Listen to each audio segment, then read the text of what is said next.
textes que nous méditons en ce jour traduisent parfaitement l'intention de l'Église en ces jours d'attente, celle de rassurer les chrétiens et d'enrichir leur espérance.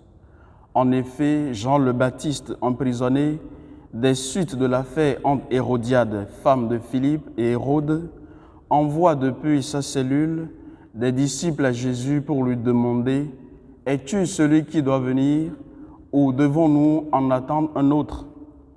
Jésus répondra à cette interrogation en empruntant sa réponse au texte d'Isaïe 61, les versets 1 à 2, mais en omettant exprès quelques actes.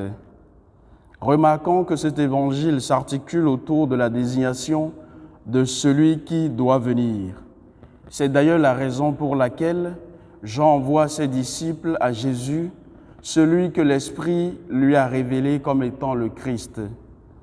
Et si les événements semblent tarder aux yeux d'Israël, qui attend sa libération, et également aux yeux du fils de Zacharie, il n'en demeure pas moins pour Jean qui croit que Jésus est la seule personne capable de répondre à ces interrogations.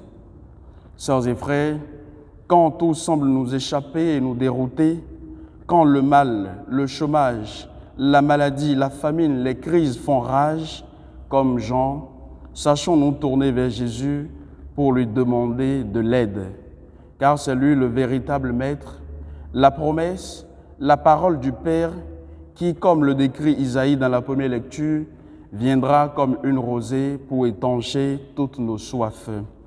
Cependant, qui est-il celui qui doit venir? Et pourquoi le Baptiste s'inquiète-t-il autant à son sujet? Sœurs et frères, celui qui doit venir est le Messie triomphateur. C'est celui qui a été promis aux Juifs, celui qui viendra pour exercer le jugement, pour prononcer la sentence contre Hérode et le dominateur romain. Mais voici que rien ne se passe. Jean est toujours sous les verrous et Hérode à sa table, entouré de ses convives, fait de somptueux festins. Ainsi, pour les contemporains de Jésus, le règne semble tarder, voire absent. Car depuis son baptême, sa désignation comme agneau de Dieu, son ministère en Galilée et maintenant l'emprisonnement de Jean, tout le peuple se demande à quand la libération. Certes, les œuvres sont timides en apparence et pour notre monde, tout peut sembler aller de travers.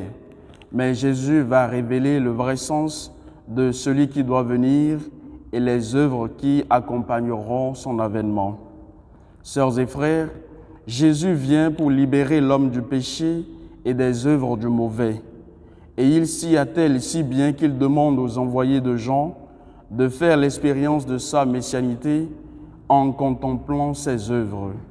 Les aveugles voient, les boiteux marchent et les sourds entendent.